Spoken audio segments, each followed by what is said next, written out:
All right. We got Kevin and Bethany Paige in with us today. What's going on, y'all? Oh, happy to be here. Yeah. Glad to have you here. Again, this is Jeff just saying, hey, we got to get these guys on here. And I was like, sure. I take his word for it. He knows how to book some awesome guests in here because he's familiar with the history of this town and stuff. And Kevin, I met you briefly just a few days ago at the Sunset in the Square in Hernando. And then Beth, I'm just meeting you now. That's right. So thanks for being here. Thanks for having us. It's Bethany. Bethany. No, depends on how long you've known me, but yeah. You got to add the... It's Miss Bethany.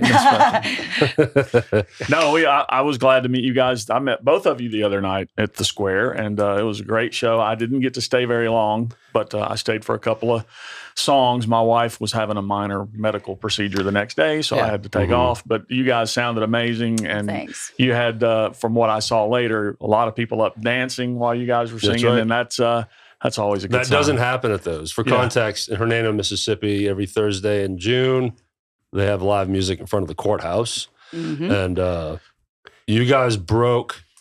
It was 3 weeks of country bands. And then you guys I didn't know that. You guys rolled in, and the first song was a disco song. I was like, thank God. It was such a change. But surely you guys did some Waylon Jennings in there somewhere. No, we didn't. But No. I had a minor medical procedure the next day as well. So I feel like you could have stayed a little longer. You're just calling me out. Yes. On the air. I love that. I love that. Yes. My minor medical procedure was just getting up. There you go. My age, It's just a miracle. It's a miracle. Well, you said at your age, how old are you? I'm 56. Okay. about to Really? be. I am not. I'm not even. We're going to ask you. not You don't want to be asking you. rude. No. But, dude, you don't look that at Oh, all. thank you. No. Especially under this sweet light. That's pretty good lighting. Yeah. I have an old guy setting on your light. Just to make You look nailed better. it. You nailed it. I'm 53 going on 65, so, you know. Yes, that's how hear it you. is. Yeah, we don't know how a lot of these cover artists do it. Oh, my God. 3-4 nights a week, playing church on Sunday morning. Just They then do a it pretty pissed off. Is and what then they do. man. 50-hour a week day job. I don't know how Right, to exactly. do it. So, Well, where are you guys from originally? I was born in Buffalo. My parents moved here in 1970. So okay. when I was just little, we had nine brothers and sisters, or 8 brothers and sisters, 9 of us. So, so I feel like I've grown up in Memphis, and I have. So Sure. Yeah. Born and raised right here. Awesome. Went to Kirby High School, so Okay. go Cougars. Cool. It irritates me when I say that, so I like to say that. I love my Cougars. Yeah. So Well, that's awesome. Born and raised, yep. You've seen some change around here, haven't you? Oh, yeah. Big The time. up and down, Up and down. for sure. Yeah. Yeah, for me, both of my parents were from the Midwest and had experience in the upper in the North, Chicago, New York City area, and all that stuff. So my kind of upbringing wasn't a Southern upbringing. So the musical tastes were really broad, and Right. Yeah. and for some reason, my brothers and sisters loved all the R&B stuff. So we always had Stevie Wonder, Marvin Gaye, Cool. the Jackson 5, and just all these great funk, Commodores, Sure. and sprinklings of Eagles and Right. and Black You Sabbath. couldn't get away from the Eagles back then, right? Yeah. I mean, they Right. took over. But mostly it was R&B music. So, when a lot of, I will tell other musicians, surely you know this song. And I said, no. What? Yeah. How can you not? Man, I just was in a different bubble in my house, listening to my brother, Earth, Wind, and Fire. Yeah. Oh, my God. Yeah. Same September. here. I used to Yeah. have to play September a lot. Well, just before we kicked off, we listened to a song just to kind of hang and chill, and I pulled up an acoustic Alice in Chains song. Yeah. Like you guys and Bethany, you were kind of vibing to it. I was like, you guys like Alice in Chains? You're like, I've never really listened to it before. We're both like, I was like, what? Holy smokes! I grew up, believe it, I had a Karen Carpenter record on my player and listened to it for probably 4 years straight without ever. So that's it's not only who I grew up on, but she's my fave and more R&B for me as also well. a great drummer. Oh, my gosh. Oh yeah, I know. Oh, I Killer. know. A great drummer. In fact, well, I'm just saying, but one of the greatest singers of all time. And I just go, how did they never recognize that until one day? I guess she just, I don't know how that happened, but I'm like, how did you not see that? Yeah, that was really But cool. one of the best. I think it's good for people who are going to be artists to just obsess over somebody like to have Karen Carpenter on your turntable for 4 years in a row. You're really just taking in all these nuances. You got to dig into something. Yep. you don't want to. I mean, yeah, it's great to be diversified and have all these influences, but there's going to be somebody with most people they're just honing in on. Oh yeah. And wouldn't you agree that I sing kind of low for a girl? I'm just saying, and I really think as a child, I grew up kind of my range got lower and darker just from listening to her. So that's cool. I grew up with 8 tracks. My mom's 8 tracks, and it was a mixture of Saturday Night Fever, the Bee Gees. Yep. Well, that was the Saturday Night Fever, the Jay Giles Band, Michael Jackson. Yeah. Yes. 2 thumbs up. and then my favorite band is Metallica. Okay. I went the other way. Right. Well, that was my parents' 8-track. I raided their 8-track collection, and it was the Bee Gees, Olivia Newton-John, and my dad was Jim Reeves, which, in my opinion, is one of the greatest country vocalists ever.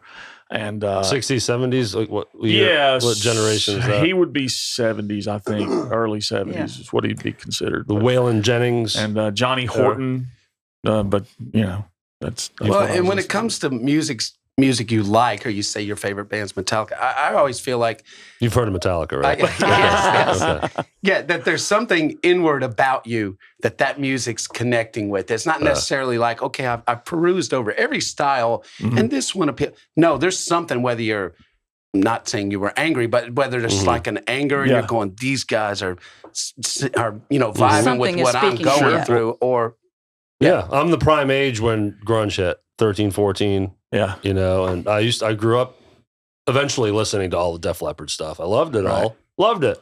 But when grunge hit, I was like, it just connected me because of my age and everything. But and he was mad. He was mad because it ruined his little era. Yeah, we've had that conversation plenty of times. But grunge. Well, you were in that age, you wanted to tear something up. And I wrote a song about it. Go ahead. But a close 1B, like a 1A.5 is the Beatles. So, it balances that out. But like you said, when you dig in deeper, those two are up there because not only have I dug into every song and love all the album cuts, but the history of them and documentaries and just nerd out on them. Sure. Yeah. Sure. So when and where did you guys meet? You got to know that one's coming. It's such a convoluted story. Yeah, it's long. But hey, we finally get to tell because That's it. I'll go first. Okay. When I had my record out as an artist on Chrysalis in '89, I was doing a record signing locally at like a Pop Tunes or something like that. Okay. And a guy comes up to me and gives me an envelope with a picture and a letter. and it says, "Hey, this is my friend. She sings real good. You should listen to her," or whatever. And here's her phone number. So I'm thinking I did a lot of home recording and had a little studio at home as well. So I'm like, I need a girl vocalist. I was 14. I'm trying to do the math. You weren't 14. You were 16. Oh, man. Ain't no 16, Jerry Lee. Hey. Hold on. Let me think. 89? It might have been 90. You were 16. Okay, you're right. Okay, all right. Okay, so either way. That's his story and he's sticking to it. Okay, he's right. I called her. I wasn't hitting on her. Not I really was going, I need to find a resource from a female vocalist to do backgrounds and this and that. So she blew me off. She thought it was weird that I called her. Well, I'm like, first off, try to make me feel like a pedophile or something. Sorry, baby. Ironically enough, I had his record album, the black and white cover, whatever, on my parents' piano in my living room that I must have walked by a million times.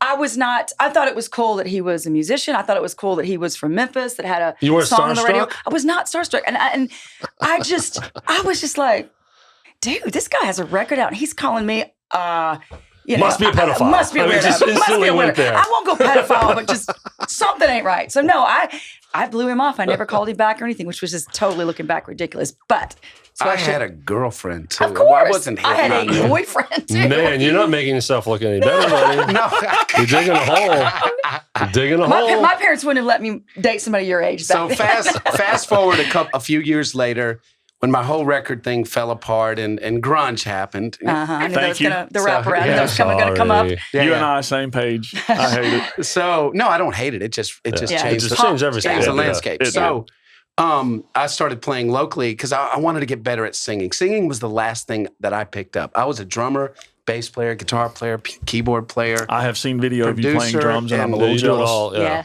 And singing was the last thing. So when I got signed, I was brand new to singing and wasn't very good. So I decided when that fell apart, my record deal, I was like, I'm going to start gigging locally all the time and just get better at this crap. So we start doing a house gig at Alfred's on Beale around 92. And I see her and I recognize her from the picture, and she's with her mom. Because I was not old enough to get in. My mother got me into Alfred's. There's the age thing. If your mom was there. Well, you were 19 I was or 18, something. yeah. It was the summer 18, after I graduated high school. I know exactly when it was. So let's do the math. How old were you? I got to. No, he's 7 years older. I was 25. No. 7 years No, old. we're not like. I was 7 25. years. Yeah. Okay. 7 years is a big difference, though. It's 16 and, Yeah. But, So you were 15 when he first met you. 14 and 21, that's a little weird. Yeah. Yeah. So, so we walk in. Like I said, I'd seen him a million times on the cover of the magazine, the album cover. Right. And I didn't think you were. It doesn't matter. I just wasn't she didn't think I attracted was to him. hot. I wasn't. My album picture It's was not very horrible. good. It isn't. But then she saw us live. So I walk Kevin, in. just so you know, I thought you were hot. The freaking hair and the 5 o'clock shadow, that was it. Can we change seats? We're going to get there. So I walk in, and I'm telling you, I remember what he was playing. I was just like, I guess I knew. I knew instantly, possibly, I was going to marry him. Truly. Yeah. Sorry, my knuckle hit the screen. Sorry. Birds chirping. I love that. It's perfect. I was actually It's playing. a weird sound to accidentally play. I was playing drums, and we were playing Hotel California, Okay. and I was showing off the drum thing, and that's when you were like, So this could go on forever. So anyway, long story short, at that point, we did finally meet, and he did say, "You're the girl that I remember you. You blew me off. You never called me back." Okay. Talk to the hand. Yeah, and so that kind of struck up just a relationship, just friends. And he did call me a lot to do demos, and I did lots and lots of them. Long story short, then that kind of played out. I got engaged to somebody. He went on with this took a turn. Okay, yeah. Wow. So we didn't date. No, that was no dating. But now you felt a little something. Yes. Yeah. And we said we didn't date. Maybe we went out like too little. Your breakups. Anyway, I know we're here to talk about music. I'm trying to get to the end of this. We're here to talk about you guys. So. So fast forward to 97. And FM 100 was doing a 50-year anniversary song. They commissioned me to write a song. They said, our premise is still the one. We want to pay you to write a song and glorify the station. And I'm like, man, how am I going to do that? By the way, they were like, and you can't, I'm going to talk about Memphis, but I can't say the word river because because of another radio station. The radio station says river. I'm like, what am I going to write? That big old body of water that we all go on. Mississippi mud. Right. Probably couldn't say Mississippi either. It was tough. Anyway, so I needed a demo. I did it as a duet. And I called her and said, do you want to sing on this thing? So, sure. So doing that, we started having to promote the song and do some appearances with that, whatever. So we really got to hang out a lot. Kind of hang out and laugh. And being, once again, age, but first meeting him being that much younger, my thing was, be mature and like act, I don't know, older than I guess I kind of was.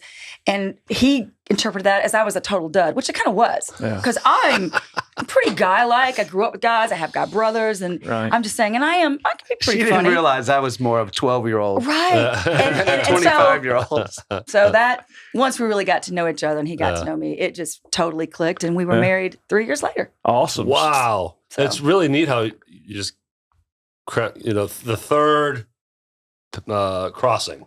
Of your paths is what did it. Yeah. Well, and when you really, for musicians, and I bet everyone that's a musician will relate to this, it's challenging to have a marriage and you all lead different lives. You're out gigging. Oh, yeah. Or I could be a nurse and, I work nights and we don't ever see each other or something like that. Or don't understand each other's concerns and struggles, whatever. So the fact that we get to sing together is really an amazing glue and a blessing to just make life not just simpler, but we get to live the same life. Yeah, the same life. Yeah, I never have to come home and be like, "How was your day, honey?" And you never have to do that either. You don't care. You don't care. I broke a string in the middle of Purple Rain. You can't relate. So y'all have been playing and singing and gigging together ever since?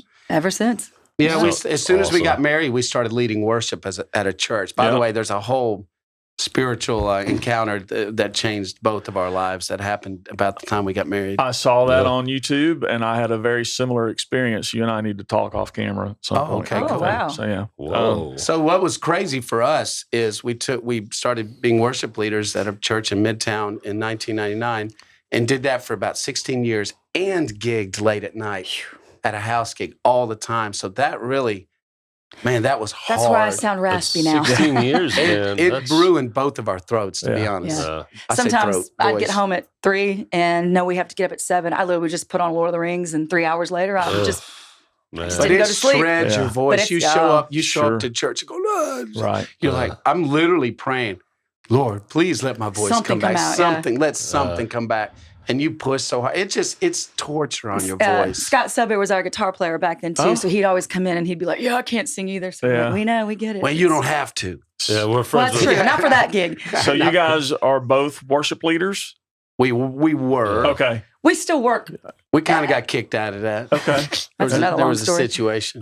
We had a situation. Man, we could take your stories in so many different directions. It's like choose your own adventure book. I'm kind of scared to ask questions. Well, and I'll tell you, as musicians, anybody who has a passion for God and the church, it gets dicey when you work for the church because I've done it too. you feel like it's supposed to be an extension of your faith and all that, but you're gonna encounter It's still work. personality. Yeah. Just personality clashes, Yep. stylistically different directions, and so the Even biggest people part, in church have different personalities. yeah, It exactly. happens. Yeah. Mm-hmm. I played for 4 years every other Sunday at a church here in Hernando, and it was awesome. It was a great little gig. I loved it, but the preacher changed. Yeah, and the other guy was nice, but it totally changed. Changes everything. And one, someone would say, "Well, I go there for I'm there for God." I'm like, I understand that, but the deliverer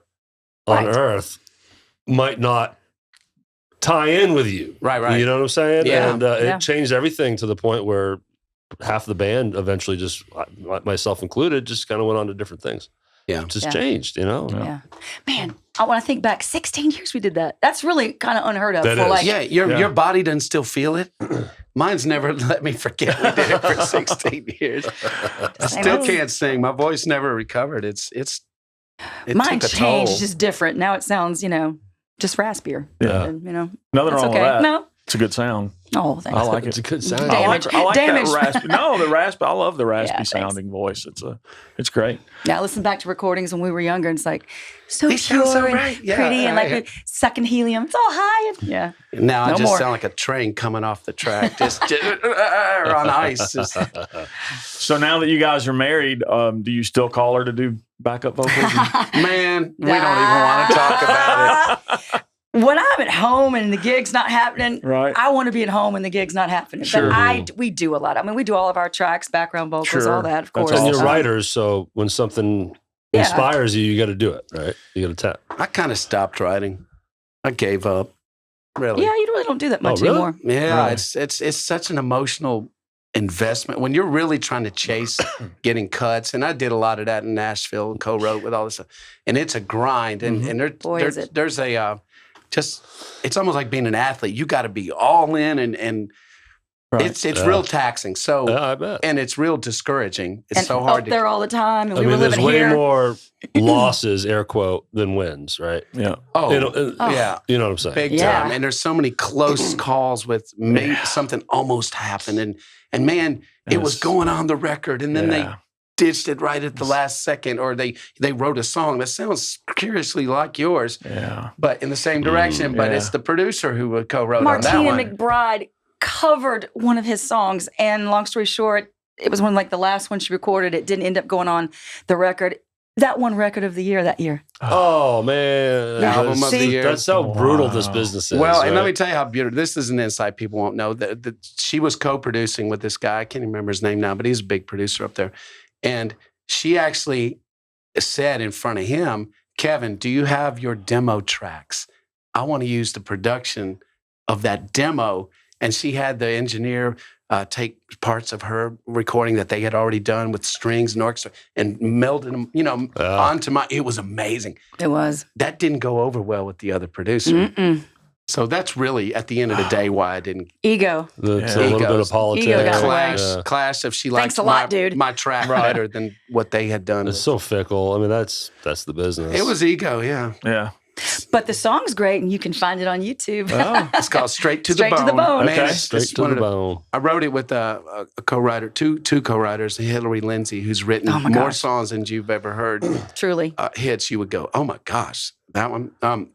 And another guy named Phil Barnhart who wrote Martina's A Broken Wing, which is another great song. Big hit. Yeah. And the lyrics, and writing with that guy, man, he just would spew out these lines. You're just going, wow, I'm watching greatness. Right. Throw out these lines like it's nothing. Oh, and Straight to the Bone is full of them. So good. Man, it's so rough though. It's brutal, man. So back to why I don't write. Oh, big time. I'm just going. I always go. It's like PTSD, right? Yes, Really, very it is. much. Seriously. So. Yeah, get it. it's trauma. I get it. Always being let down. But when I do write occasionally now, I do find that lyrically, because I was never a strong lyricist, especially when I had a record deal. But now I can. The maturity is amazing. That'll come out and flush out much better ideas and really say something. But who cares? Nobody cares. It's just music. At the end of the day, nobody. I do want to talk about one song that I recently saw on YouTube. Great lyrics. No. Well, you've got two. As far as I know, these both are new. Whipped It Out. Yeah. And my personal favorite is the one you did about Rick Springfield. Oh, yeah. I freaking love that song. It's called Big Time Bromance. Yeah, well, it's called Rick Springfield. It's called But it Rick is a big Springfield. time But it bromance. is a big Because time I went bromance. on your website and No, it just says on. I think the thumbnail says. Yeah, that's what it was. That's the Okay. thumbnail. Yeah, the song's called Rick Springfield. I Yeah. went to a show, and I've always loved Rick. My whole career I was studying the productions because he worked with great producers and stuff. So anyway, a guy was making fun of me for going to the show, and I'm like, Because he is like the only guy. well, I'm not the only guy. One of but few. I'm like, what? One You don't out of even 10. know Rick's greatness. Yeah. He's really is an awesome. If all you know is Jesse's Girl, Right. you Yes. don't know jack about Rick Right. Springfield. Right. So anyway, so I went and wrote the song, and I'm like, I'm gonna mold it to sound like Rick's music and all Yep. this stuff. And a friend of mine who was a big fan knew Rick and showed it to him. Yeah. oh, nice. So he got a big kick out of it and said, biggest compliment. He says, this guy obviously knows what he's doing. That is a comp. Yeah. And I was like, and he says, that's the sound we were going for on the record we just did. Yeah. And I heard that record. I knew that those were the tones and stuff. Dude, I'm like, yes, it's got, and he signed my lyric sheet. That's awesome. Rick signed. That's a nice win. How'd you get the pair of pants from him? This is a story. Oh, Those I orange got pants. Rick's pants. Anybody want? Does anybody want in Rick's They're pants? really Rick cool. Springfield's They're- Every pants. story has this swerve, man. It just like Oh, we comes out can- of nowhere. I should've swear brought- to you, I've got a pair of his pants should've that brought he props. wore We all could've- the time. They're orange. I know that. Yeah, they're like those, not parachute. Yeah. Like pants. they're- yeah. Like with Yeah. big pockets in them. Yeah. Like MC I know. Hammer Weird pants. stuff. No, Well- I don't even know what to call those. They're like Old Navy pants or something, but from Old Navy. I've We'll seen go him with that. gig. I've seen him gig in them. I have too. You're like, Kevin, how touched did his you get tush those? In Back- some. I backstage. remember I was like, "Can I touch him? Do you care?" Oh, He she literally, touched- I was like, and I poked She him in touched the Rick's tushy. butt. And the tushy, yeah. That's I was going to great. ask where. His crotch. Not that. Well, the song is phenomenal, and I want to know: did you play all the instruments on that song? I did drums and everything. Yeah. I figured that was probably the case, but it's amazing, man. I love it. Yeah. Well, thank you. Thank Watching you all perform, obviously you have all the backing tracks. Obviously, I'm guessing you did all those. you. I make all those. and Yeah. they sound great for Yeah. sure. You know, Well, I take great pride in Sure. especially when some songs you want to do your own spin on, and some songs it's just challenging and fulfilling to get it to sound just like the record. Right. and the tone of the drums don't sound like a Casio board. Right. You know what I'm saying? Right. Your drums sound like really authentic Yeah. Well, great. for great. being backing tracks. Yeah. And some of them I'm just trying to make them sound just like the record. So if they don't sound real on the record, they don't sound real. Right. You know, that's how I've learned. That's how I've groomed my craft as a producer. Is dissecting records and recreating them on multi-track. You know, even as a kid, I would do that. Right. Just recreate lots of Rick Springfield records, and so I have a passion for that. So part of our gig when we use tracks for all the musicians who are all crying about no track, we don't use tracks, you know, and trying to show off, dude. Yeah. I can play without tracks. I can freaking play without tracks too. But guess what? It's a skill set that you should use. I bring. Yeah. If you're not good at it, then don't do it. Bring them. I agree. And if you're buying them off, karaoke.com, right. You suck. Yeah, well, that's what I do. So thanks for that. That's the only way I can get them. I can't write all that stuff. So. I was in a casino band for several years, and it was a 3-piece band with a female front, and we're trying to play September in Brick House. We got to have tracks, Right. Otherwise it would sound stupid. Right. 60% of our show is tracks, and I was cool with it, and I understand both sides of it. Well, and I tell you, there is something to be said for, okay, we've got 3 musicians. How are we going to play September? Right. Man, just play it. Just play it. How about no tracks? I mean, there is a... I just wasn't talented enough. Seriously, we would have sounded like shit. I'm just telling you. and we've had incredible keyboard players back in the day, and that could cover all that production parts. Oh, Nat Kerr, Tony Black. I mean, amazing. Those are rare. That's so rare in Memphis. Everybody knows how to play guitar. No one knows how to do 6 layers within or zones in a keyboard. Shout out to David Haynes. Yes. And willing to do all that because guess what? They're putting in 10 times the work. Oh yeah. So can you pay them 10 times as much? Right. No. Can you count on them to be available for every gig? Right. No. Right. So I want the crap to sound amazing. So I'm going to use tracks proudly because guess what? Everybody I love that I've been seeing on tour, they've been doing it for years. Yeah. Oh, nothing new. Yeah. I was doing it in 1990 on my tour. The drummer couldn't play. I programmed all my show on a drum machine in one night and had to fly to Europe the next day. And we just gigged with a drum machine. So it wasn't foreign. Prince was doing that in 84 using a Lindrum live and all that stuff. I mean, technology, come on, man. There's not a merit badge for, man, everyone played every note that came out of those speakers live. Right. No, I played all the notes, but just not live. Right. Yeah. I played all the bass visible parts. band. I have lipstick on my teeth. No. But what you guys do full band stuff too, right? And do you still sprinkle in tracks? Keyboards, yes. Yeah. You'll add the keyboards in that way you have a drummer and a bass player, but then the keys come I'll in. play guitar and some things I'll play piano on, so the piano is not on. Pee Wee Jackson, Ronald Turner, yay. Awesome. They're family. How often do you play full band? Is that not very often? Maybe once a month, really. Yeah. Okay. Sometimes we'll get to use the horns, but it's an art form in itself to integrate a computer into your band. I must say that for those that want to criticize or say they suck because they do that, man, try it. Try it for the whole show to have the clicks, the count-offs. We all got to lock. It's not enough to lock with the drummer. You got to lock with the track. Yep.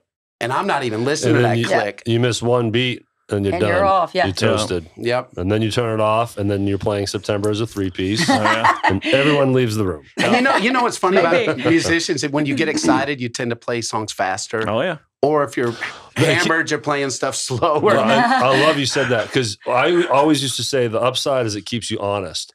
You can't point at someone saying you're speeding up. You can't do that. Right. Because you always have that argument. Who's speeding us up? Right. Who's slowing us down? Can't have that argument. Yeah. I love it. Yeah. Man, because there's nothing worse. We all hate playing Brick House, but there's nothing worse than playing it at the wrong tempo. Oh, yeah. Man, it's got to be. Yeah, it's got to have that backbeat. It's got to be slow. I'm going to sample that. I'm sampling all that. That's going to be a clip. That's right. Well, let's reverse in time here. Let's go back in time. And going through your website, there was really some interesting stuff in your bio. So, Bethany, you were winning a lot of talent shows, I see, starting at 8. Yeah. Let's talk about your influences and your beginning as a singer. Early starter. We've had a lot of those. 8 years old, so it was just 2 years away before Kevin was calling. But, we didn't say what talent she was using. Oh my goodness! You don't have a sound for that? I mean, I'll use it again. I'll just use it again. Yes. I just meant you're assuming she ice skated. That was another thing. I'm saying she could have roller skated for talent show. This is true. Go ahead. I was a great ice skater. In fact, I loved ice skating about as much as I did at singing at 8. But both voice lessons and skating lessons were kind of expensive. Parents were like, pick one. Yeah. So hopefully I did that. I did the right thing. So I mean, I don't have a grand story like him, but you do. love to sing from You got a million trophies. I went to her trophies. mother's house and she took me up to her attic and I was like, what the hell? There was 200 trophies melted up them there down and made of all these singing things she had won. I was in Miss Memphis once. I mean, but singing I got talked into that. I was like, I just want to sing, but been doing it since, I don't know, I guess I haven't had a day job since 22, 21. So, I mean, more than half my life I've done music. I can guarantee you there's a lot of musicians that wish they could say that. Yeah. So I had a day job for a week. He did, a week. Brutal, wasn't it? It was. Tough. My only job was Gibson's Donuts. Oh, I thought you meant hold on. Did you was easy. Did you at least get some free donuts? That's some good stuff over there. No, and the girl Sure that was my girlfriend at the time, her family owned the location where I worked at, and is that the one on Mendenhall? it was on. No, this one was on Not Arnold. It was a second location. That's right. Okay. That's the location we went to. I remember, it's so funny. I try to tell people, if you got 6 of those versus just 2, it'd be a lot cheaper. Just give me my donuts. Just give me my. Don't make me do math. They think I'm trying to cheat them. I'm trying to help them out and get more for their money. Yeah. I know that's a side squirrel. No. I mean, you guys are making it so fun for me to play these sounds. I love it. But all right, back to Bethany. No, I'm sorry. Because also leading up to 2012, you won this big award. I see. Tell us about the. What is it? The emissary? It wasn't an award. It was just an honoree. Which, gosh, I was in there with some amazing people. We had Ann Peoples, Wendy Moten. Come on, and they know each other really well. It was a neat award. What was award. it? What was the? It was just being a emissary of Memphis music for women. For women. So like an ambassador. And ambassador. Okay. Acknowledging greatness. Right. Nice. But it was great. I mean, I was smooth, very humbled and blessed, and just was. I mean, and to be with those people, I was. Dang, my speech was awful. Gosh. Singing like a bird. My daughter's back there. Talking like a trucker. You know me so well.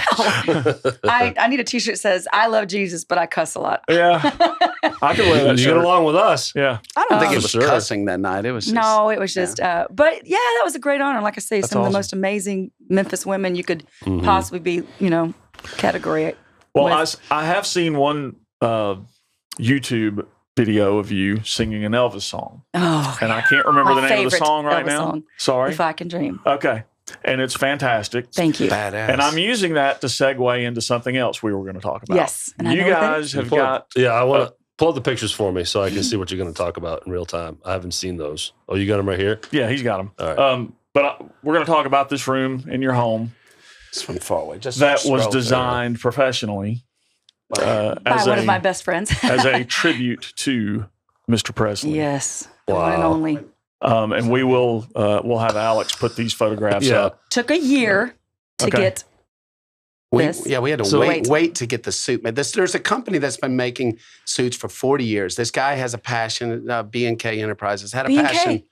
Oh yeah, had a passion for wanting to own one of Elvis's suits. He found out that was next to impossible to do, so he figured out how to make them. He went and talked to Bill Ballou personally and asked him for permission. Sir, could I replicate these suits? And Bill Ballou was so blown away that he actually asked the real guy that made the suits. The real guy that made Bill Ballou made Elvis's suits. That Bill showed him all the techniques, all the stitching, gave him the patterns of all the gave him everything. Wow. So this is exactly the way Elvis had these suits made. So all the secrets of how they know. Right. So they've been making them for all the Elvis impersonators for years, for movies. Every movie you've seen that there's a great jumpsuit, I guarantee you they made it. The new Elvis movie, Austin's, all his suits are theirs. So anyway, we ordered this. It took a year to get it almost. And my brother made the casing. Yeah, it's awesome. He sold a lot of gear to get that because we're musicians. And people go, "Oh my goodness!" Well, it didn't belong to Elvis. It's not like it's worth $1 million. Do not rob my house. Please do not come to our house. Do not come to my house. We were going to put your address in the. We have a German Shepherd. No, but it was definitely, even though it's not original, I'm sure that is not cheap to have done. I mean, it's custom made. Anything custom. And those sizes are Elvis's sizes. Those are they still had on draft his 1973 measurements. Now, Bethany, did you poke the butt of of these pants too? No, but I might. Depends on who's wearing it. Well, it depends on You have to break through the glass now. I'm sure it's sealed. Nobody's worn this suit. No, nobody's ever gonna. I tried, but my gut wouldn't fit in. He's Elvis the later years, both of us. Now, serious question: Is anyone allowed to sit in this room, or is this goodness, yes. But I didn't know it's very because when homey. you spend this kind of money on something that's a tribute, by appointment only. Oh, appointment only. In fact, that's where the piano is. So that's where we spend most of our time. Awesome. So, yeah. As a matter of fact, look, y'all, had it all lit up last night, and I'm sitting on the floor. I was going to mention that. I had a drink in my hand, and I'm staring at it, and Beth goes, What are you doing? And I knew what he was doing. I'm in rock and roll heaven is what I'm doing. Man, it really is. There. Yeah, so let me paint the picture for some people don't watch. Sometimes they only listen. So there's a nice hardwood floor. It's a nice room with a big grand piano in there. What's cool is you got two, I guess, chairs or 1.5s they call, and for the end tables are drums. Like you got a floor tom. Yeah. And the other one you have looks like a smaller tom, but with a snare stacked on top of it. Very cool. It just guitars hanging up. There's one with one of your dogs sitting on the chair. That'd be Ralphie. It's just really cool. White leather, like the Elvis's room. I'm going to get the little white monkey. You know, have you ever been to Graceland and seen the white monkey? Have the white I have not been to Graceland. Neither have I. What? I know. Listen, I've done 0 museums in Memphis. I want to do a podcast. And now's the best time to go. I want to do a thing about interviewing Memphians who haven't been to Graceland and why, and personally take them. Man, it is the biggest treasure. I know a producer. It's a treasure of a thing we have. Yeah, and it's so inspiring. And don't you feel like I think Memphians, we just kind of but take it for granted because it's Graceland. I've taken it for granted because it's been here. I didn't grow up here, and I still do. Like I just don't realize. Well, I know it's awful. This is the good news. The good news. Records, you guys want to take us on a tour? I will go. You guys, I will. Let's Listen, do it. It's better than it's ever been. Okay. So it's at its greatest, glorious point right now. Okay. And it's always expanding and becoming better. So, man, now more than ever. And what else happened there? In his living room. I proposed to her in Elvis's living room. That is awesome. That's why in the room that looks kind of like this, it's blue curtains. Yes, and the peacocks. I can't believe she had to prompt you to say that just then. That should have been the first thing out of your mouth. You're in trouble when you leave. I'm not as fast as I used to be. Brain fog. No. That's awesome though. I did say yes, by the way, if you were wondering. Good to know. I'm glad he didn't bring you here against your will. How many times have y'all been there? Oh gosh, I've easily been 15 times. Yeah. Easily. I've probably been 6. Okay. I said, don't put those headphones on. I'm going to talk you through this whole thing and tell you all these wearing little the stories. That's awesome. Oh, they have one of those things where they talk you through it. Well, we won't need it. We're going to go with you guys. Oh, dude. Yes. Years ago, when I was trying to still play for a living and have all kinds of side hustles, I was an Uber/Lyft driver for a couple of years. And man, whether it was Elvis week or just randomly, people from all over the world would hop in my car and I'm taking them to Graceland. The world, Australia. I had Australians back there.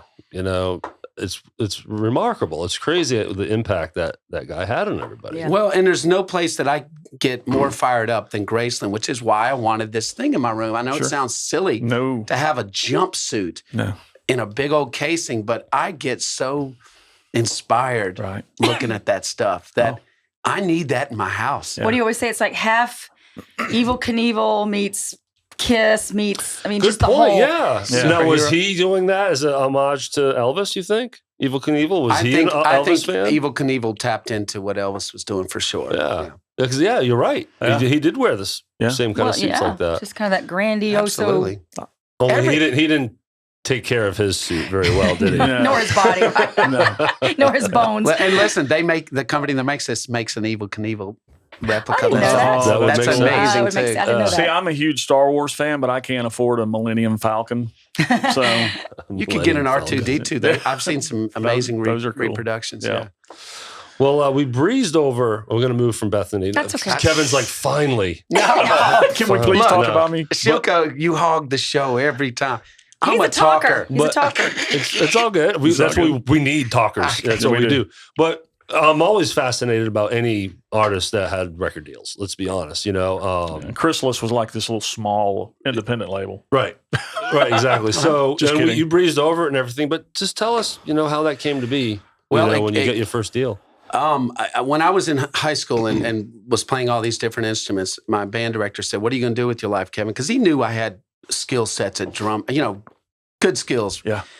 And wanted to see me be successful. I said, "Well, I want to be a star." He says, "Well, you better start singing." And I'm like, "Oh, singing." Now, my dad was an amazing singer for NBC Radio in the 1940s to 1950 in Chicago, live radio, 1,000 shows. But I did not inherit that gift. So, but around 1986, when I started writing more songs and going, man, I'm tired of waiting on singers to collaborate with, because, you know, no one was as ambitious as I was. That's all I did. I mean, some people were, but I'm saying, you know. Understood. So, you just hadn't found the so right people I started yet. recording myself in the pain that it sounded. I showed my brother, and never forget. I said, "Well, check it out. That's not very good." Oh, which brother? David. Hey, he ended up being my manager. I mean, it's painful, but the honesty, you know, you need it sometimes. I'm like, well, dude, just to throw something. So anyway, around 1988, I'd had enough demos and stuff that I told my mom, if I don't go shop my tape around in New York, I'm going to regret it for the rest of my life. Mm-hmm. So my two sisters agreed. They were much older than me, not much, but old enough to navigate around New York. Right. We went up there and knocked on every stinking door of every label possible. I mean, my shoes wore out. Right. We walked so much in New York. I had big old holes. I know. She says I'm hard on shoes. You are. So. All right, so that's what you get when you get a married couple in here. It's like, I know everything about him and vice versa. So anyway, nobody would listen to the tape. Finally, Chrysalis called me out of the blue weeks and weeks later after I'd been there and wanted to come down and see a showcase. And in retrospect, I found out that my tape did not get heard, but my picture got put up. Oh. The girl thought I was cute. No. That worked in the office. Hey. So whatever it takes, man. Was it the same picture that Bethany saw on? No. It was a much better picture. So anyway, so the record, one of the A&R guys says, "Hey, well, who's that dude?" She said, "Oh, he's terrible, but he's cute."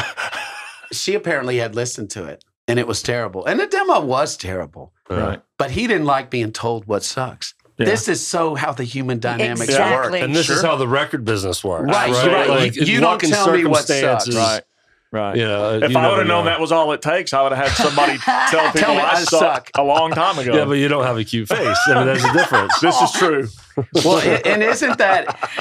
I mean, seriously. I'll tell you who's good or not good. It's the way it works. It's those stupid dynamics of ego. Yeah. Mm-hmm. So he did come down and see me play, and it was terrible. Yeah. And he told me it was terrible, but he said, I still believe there's something there. Yeah. So work, and I think maybe 8 months, a year later, he came down, or about 8 months later, and did a second showcase. And I guess I'd had a couple more tunes added that seemed like they were radio friendly. Okay. So got signed. Wow. So Chrysalis, isn't that Kiss? No. It's what was Chrysalis. Kiss's? They had Billy Idol. They had the Huey Lewis and the News. They had Pat Benatar. They had another big rock band. I'm trying to think. I know Sean and Jimmy are so upset that I got the label wrong for Kiss. For Kiss, yeah. Well, Kiss was on Casablanca for years. Casablanca. That's it. But so Chrysalis, man. So you're right in the mix. Yep. These heavy hitters. Yep. I'd meet some people from the label sometimes, like, I don't know, it's not Billy Idol, Huey Lewis one time. Oh, I love like in a airport, I'm like, "Hey, dude, I'm on Chrysalis too." You know, I'm like, wow. That was womp, womp, womp.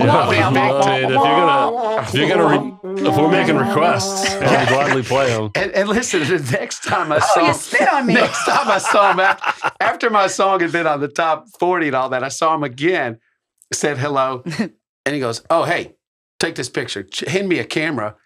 And took a picture stories like that with a girl or something. That's awesome. I'm like, wow. And then Michael Bolton told me one time, and a student, "You the pizza boy?" I'm like, man, I feel it's like a Rodney Dangerfield. Yeah. No respect. Michael, newcomer. No, you're serious. Michael Bolton said that to you. I wouldn't make this shit up.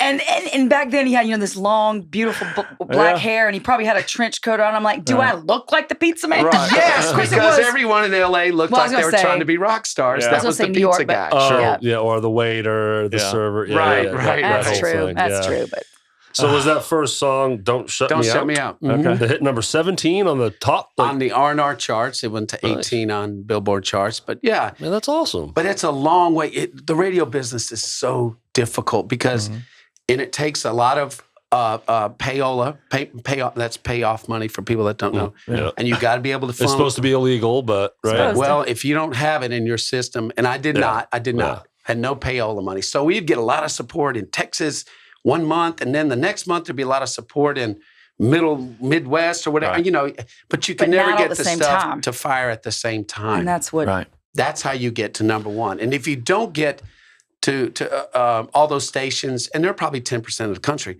but if you don't get all those to fire at the same time, the rest of the 90% that lives in, Topeka, Kansas or Tupelo, Mississippi, they don't pick up your record till that big 10% all fires it up. Then they jump in. It's a numbers. It's a thing that has to happen exactly at the same time. So 17 sounds good, but it really sucks because 90% of the country did not hear your record. Yeah, right. But it's still cool, man.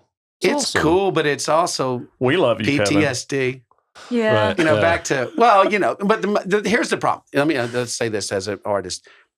Young people get the shot at getting stuff out there, but young people aren't necessarily ready to go out and entertain and conquer the world. It wasn't until I felt at my peak when I was 30. Yeah. And I couldn't get arrested. I was still trying to shop my stuff out. Did you say arrested? I couldn't get arrested. That's an industry term. Oh. You never heard that? I have not heard that. I'm with her. Hey, man. It just shows no matter what you're doing, it should be easy to get arrested. Throw a rock through a window, you're getting arrested. I feel like I'm in the Twilight Zone that you even had to explain that. I never heard it. Have you heard of Alice in Chains? Yeah. But so anyway, you get your shot when you're 23 years old. You're not really at your peak yet, and whatever. And if your premise starts out, you got signed because somebody said you sucked. Hey, it's not going to go well, probably. No, it worked out. I mean, weird things have happened. Yeah. Well, I think it's cool. I mean, seriously, because you had another one, right? Anything I Want. Was it the same album? It stalled at 26. And honestly, that's the song I remember most. Oh, really? That is the one that I remember hearing the most, but it didn't. I got to do it on Club MTV or a Spring Break MTV. Downtown Julie Brown. Yep. Yeah. I got to see the Chili Peppers yank some lady's bikini. I didn't see that, but I'm saying that's where they got in trouble and arrested. Yeah. At that Spring Break show. Okay. They could get arrested. Yeah. They were so talented. They got arrested. And so just ungodly professional, they were able to get arrested. Could get arrested. So to go back to Not Ready for Fame, and I don't mean to circle back to grunge here, but Kurt Cobain, Nirvana, that was a prime example. Just explosion. Yeah. I don't know if anyone's familiar with their first album, which I love. It's called Bleach, but you would never think that they'd be getting a record deal. And then they create what became iconic record. But to them, they were in a shitty van pulling a trailer, and Nevermind is out. And they're on the radio, but they're still kind of in a van, and then all of a sudden, bam. Yeah. And they couldn't handle it, or at least Kurt. Some of these artists, they can't fathom the kind of fame because now you have no anonymity. Well, let me correct. I was ready for fame. Yeah. I just didn't have the material to do it. But some aren't. But then they get it. Again, the business is just wacky. Yeah, it is. The ones that didn't really care about getting it are the biggest band in the world. Yeah. You're a mama's boy. You would have hated it. I'm still convinced. We've talked about this. We both are. At the end of the day, you really do chart your own course. You project what you're going to be to others. And I've always said these people that really make it big in music, they projected their way to that. They did a mind voodoo trick. Well, they want it more than anything else, I'm going to get it. And that's not necessarily the kind of person you really want to be. People think the Beatles just appeared like aliens. They were touring for years together in Germany and just paying their dues. To get. I wanted to be at home for 4th of July picnics and stuff. Yeah. Holidays. He's a baby of 9. We have a huge family and we're very family oriented. So I'm sure I never projected to those around me that whole, come on, man, let's do it. Let's ride a hit. Right. Let's go. Right. And it takes that. Because you did have other things you enjoyed and wanted to do too. Now, being in a family with 8 other siblings, you didn't feel like in order to be heard or noticed, you had to I would gather your parents can't pay attention to 9 people as much as you can when you have one child. You do find your thing. And that's how when I gravitated to music as my thing. And as your way to get their attention. Yes. Yeah. You had to hide food though to eat. You gotta fight for your right to eat. Not to party. But a certain were you brother hiding food up in the drop ceilings? Under the bed. Yeah, under the bed. So most people have Playboys under their bed, but this guy had fucking Pringles. He said Dave used to literally put pies under his bed. My oldest brother, my mom would make 2 pies. He would take one for himself and hide it away from us. That was the manager, by the way. That was my manager. That must have been Tony wasn't very good. Where are you in the pecking order? No, I'm youngest. Baby. I'm youngest of 9. 11 years younger than the oldest. And wow. Mom was knocking him out. Damn, man. She did have a set of twins, so it wasn't quite so she got a little break in the middle. Yeah, a little break. Speaking of siblings, how many children do y'all have? Just one. Children? Just one. She doesn't want to be on camera, but she's behind us, and that's who we keep looking back at. Stevie, who is... Come on, Stevie. Lean in. Come on, make an appearance. She's not doing it. Beautiful. No. She's a good writer. Blessing, great writer. How is she so shy coming from you two? What is it she calls it? I'm an introvert, extrovert. He's the talker. I'm not, but she's even worse than I am. Yeah, but you get out and perform. You're not an introvert because you saw me the other night at the square. You were like, oh, well, yes. She was drunk. No, I'm teasing. I'm teasing. Absolutely, positively not. Tequila shots will do that to a person. Yeah. Well, she's great. Our daughter's not shy, especially when it comes to getting on stage. She sings with us. Hating that we're talking about her too, I bet. She's poised and elegant and very that's great. Kind But man, I'm sorry. I'm going to center this back to myself again. Really? I need to find a new sound for that. No, listen. I didn't do it. I was I'm trying to connect this to my daughter. Like my daughter, I was painfully shy. Yeah. So, and I really had to break through. I knew I wanted to be on a performer. I'm going, well, man, those two don't work. Yeah. Shy. So I literally had to, I remember the day I did it on stage. I broke through, went out front, sang this song and said, I'm going to bust through whatever barrier this is.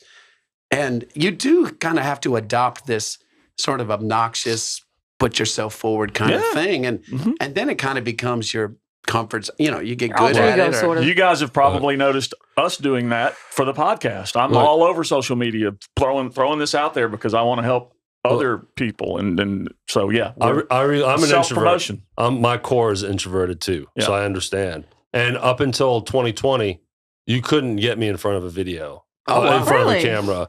Yeah. I would never, ever think of talking into my phone and posting it. I mean, terrified of all that. I hated pictures. I hated everything, but I forced myself into it for my business. I started my own podcast, one I don't do anymore. Put that camera on.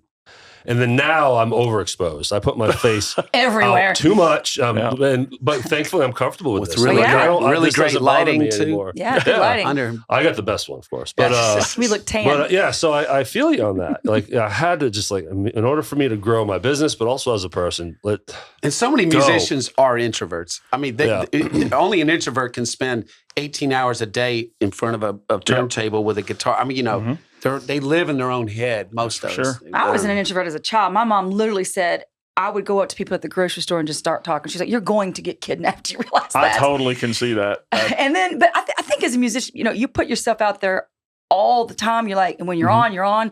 The when I'm not on, I'm just kind of, I don't, I want to be off. My parents said you're going to get kidnapped. And I'd say, oh, don't say that. And they say, well, we can dream. Nah. Can't blame a guy for dreaming. If I remember correctly, you tried once kidnapping her, right? No. I love a callback. That's always good. Yeah, that's what we do here. Good Bethany. callback. That's what we do here. We're professionals. I see. So, television appearances. What was that like? And tell us about a few of those. Your bio, again, I didn't even bother typing them all out. I mean, you hit all the great shows. Tell us about that. Well, I didn't get on like back then. It would have been great to have been on the Tonight Show or something, or what's the dude's black dude? Arsenio. Oh, that would have been a good one. Yeah. And once you get on one, they get mad that you already busted you weren't a TV virgin anymore. Yeah, you want to debut them. That's the big deal. Right. But this guy named Byron Allen was the first guy who literally got a hold of us and said, I heard your song driving home. So, of course, I wanted to have you as my first musical guest. He was doing his new show. And, of course, you go with that. Of course. You know, but I'm waiting on Johnny to call. Sorry. So, yeah, what were some of the shows, though? What'd you do? Oh, Oprah? Pat Sajak had a talk show back then. I remember that. Yeah. I didn't remember I was on that show. Okay, cool. I had the wrong mic. They were mixing for the background singer. My mic was not even hardly on. That. Of course. I'm learning all kind of things. Hopefully today. that's on YouTube somewhere. So it just. Oh, I got to tell you, listen, everybody knows Sexual Chocolate and Coming to America. Randy Watson. Yes. The guitar player is the black dude's got the big spiked hair. He was my guitar player on the Pat Sajak show that night. So he was playing. So I got to play with a guy from Sexual Chocolate. That was. I swear to you, that was the highlight. It wasn't being on TV. You're more excited telling that than anything your record you said, deal. right? Getting engaged to Graceland, no. If you could have only done a duet with Randy Watson, it would have been we were all our band members were tripping out. Yeah, that's great. Man, I don't know. We were on Showtime at the Apollo. Oh, yeah. I was on, like I said, the Club MTV, the Spring Break MTV stuff, Entertainment Tonight. You know how many people would have loved to have done that? So I know you take it like a grain of salt and everything because you are, jaded. No, that's a bad word. No. But you know what I'm saying? Like the PTSD. You know why I am the way I'm about it? I'm going to tell you. And if there's any musicians that are young, you need to hear me on this. This is the one wisdom this old guy can share with somebody. I'm ready. Is I wasted my shot when I had it with trying to be somebody else. I was trying to be cool on the shows. I was going, I'm going to try to be mysterious because guess what? The guy I love, Prince, he's like that. So I should have been my damn self. Yeah, sure. Because myself was way more lovey-dovey and funny and silly. Yeah. And it would have been so much more charming to the public that was watching me. Just to be silly. It's hindsight, though. It always is. Be yourself. What you are naturally is the most, what do you call it, thing you could capitalize on. Mm-hmm. I forgot. There's kids, knowing you're Australian. Is half the battle. Shout out, G.I. Joe. Derek and I actually are the idiots you see. We leave it all hanging out there. We're not. You're Australian. Well, but when you're 20, Tropic Thunder. But and this is going to sound weird, but we've definitely had compliments saying genuineness. Yeah. People understand that we're just human and we're here and we leave our mistakes, we leave our blemishes and everything. Yeah. If we were trying to be Howard Stern, they would have saw right through that bullshit and wouldn't have engaged with us. So I understand that. Well, music is all an act anyway. I mean, for most of us that are trying to be artists, you're really a fan more than anything. You're not the greatest genius of all time. Right. You're probably a fan. And that's what I was. That's what I did best was just love awesome music. Mm-hmm. Right. So you go out there into the world, try to be an artist, and you just basically are trying to mimic what you think is cool. Yeah. I mean, not many people are Kurt Cobain that just got something twisted in their head and it's really unique and cool and people just flock to it. Yeah. Right. Most people are not that guy. I wouldn't want that. Who would want that? I wouldn't want that. Yeah, and that's what I'm saying. So having said that, I'm saying going on all those shows and stuff when my record was out, you kind of feel like an imposter. Yeah. You can't help but go, man, I'm just kind of fumbling my way through this. Right.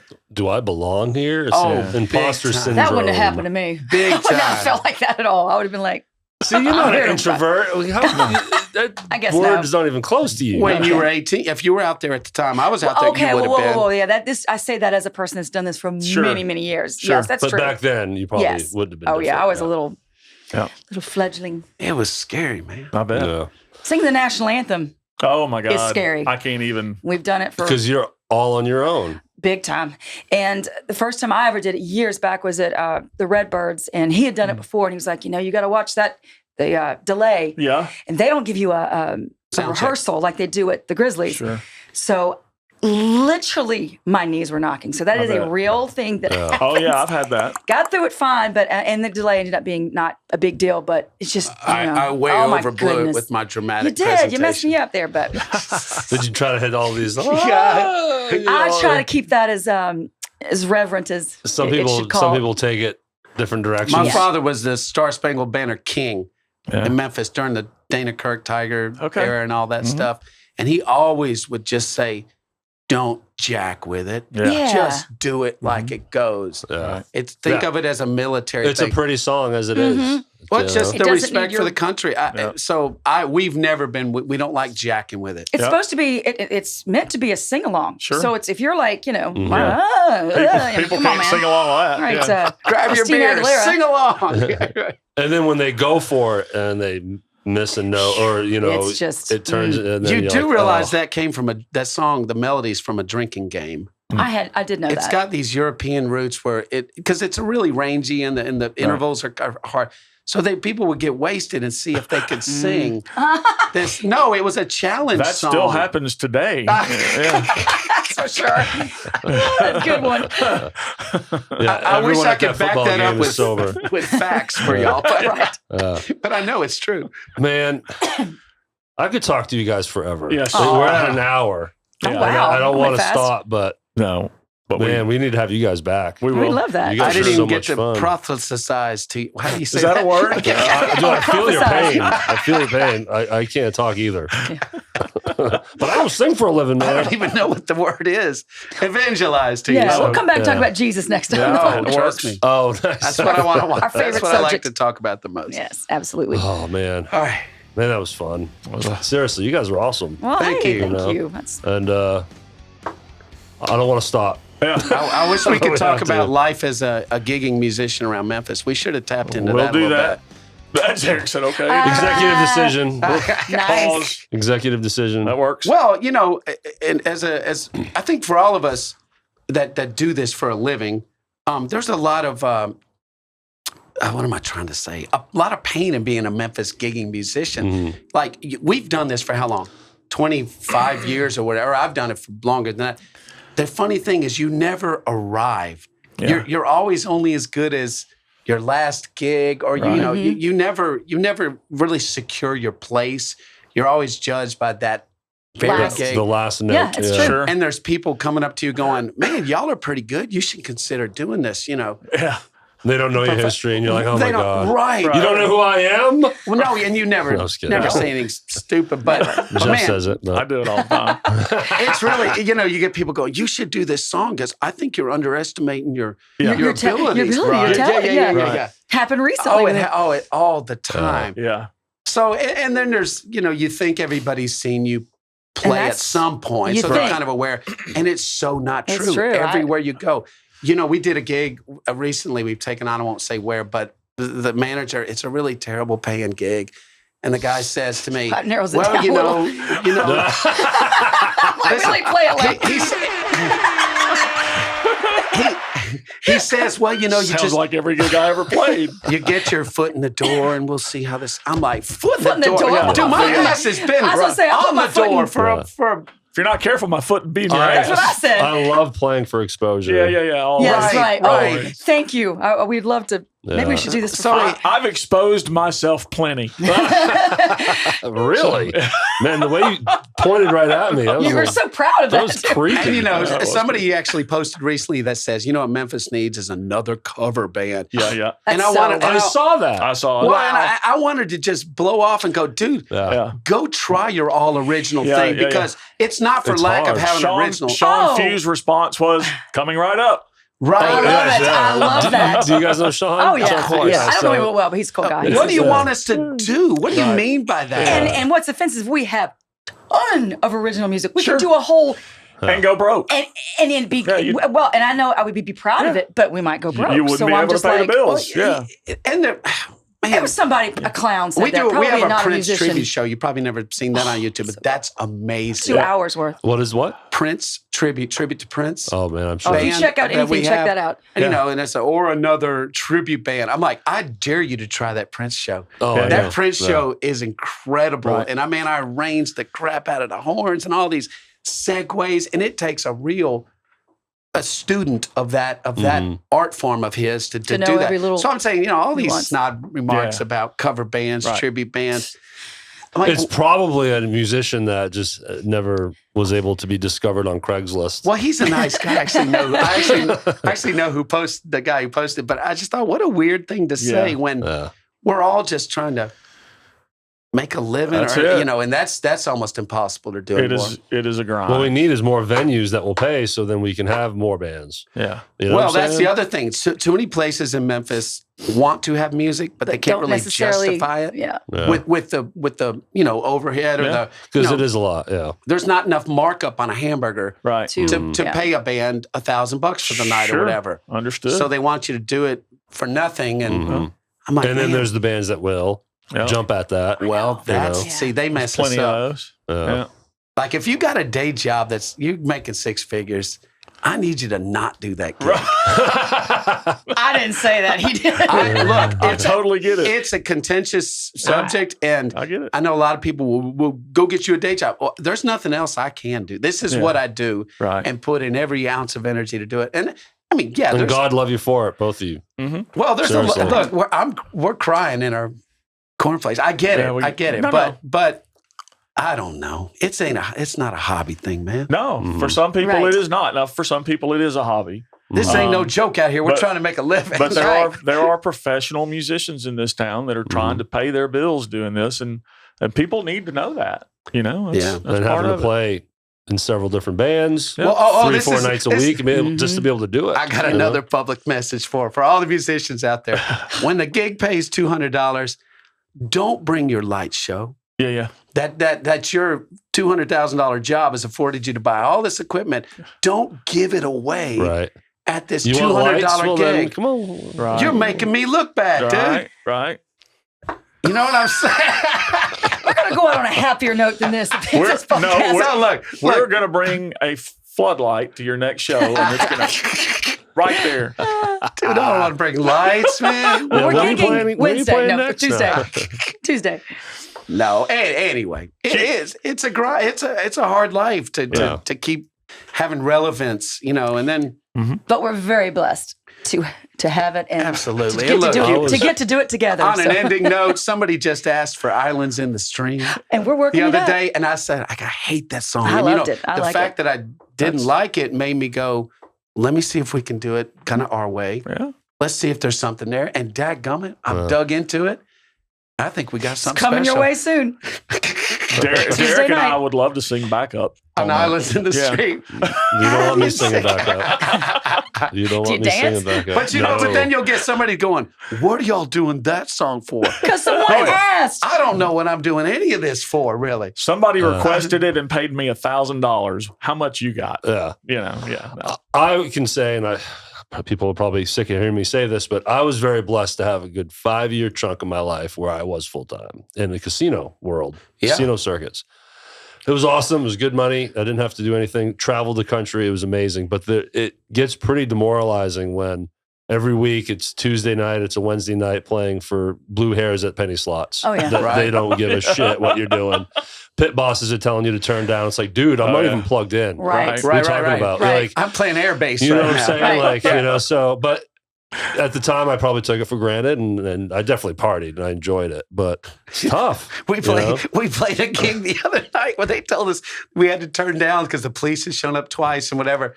And they said they came up and said, just stop after this next song. We were right in the middle of the sermon. Just stop. Just turn it off. I just cut it. But we're not even going to make it to the end.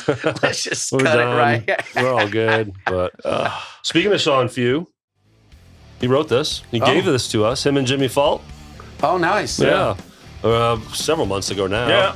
Sean threw it out to us, and we're like, dude, hell yeah. So it's your theme song? That's our theme song. We got Homegrown Music as our theme song. All right. I forget the third writer on it, but it was Jimmy Fault on drums and produced, and Sean Few playing the guitar, too. I don't hear any singing. The actual full version has Sean singing. It was done as a theme song for a TV show that never got used. Going back to the PTS thing, like it was another moment for Sean where he's like, "Oh my God, this is going to be awesome," and then it got canceled. And now we're using it. Feel your pain. We feel your pain. But now he's finally just raking in the royalties. He's got this. That's right. And Sean's a great singer. Sean's a great singer. No, we love Sean. Yeah, he's awesome. Sean.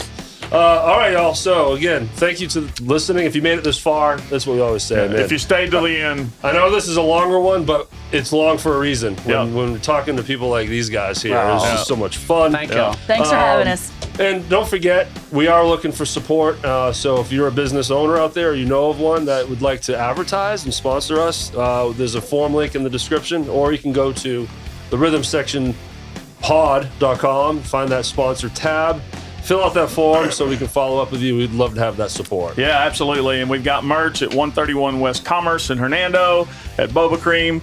And get out and go see live music like these guys. Right. They depend on you to keep it going, and without the people to come and see them, there's really no point. You got to go. You bring it on. So, Kevin, Bethany, Thanks, thank you guys. So much fun. Thank you. Take care, everybody. Have a good night. See ya.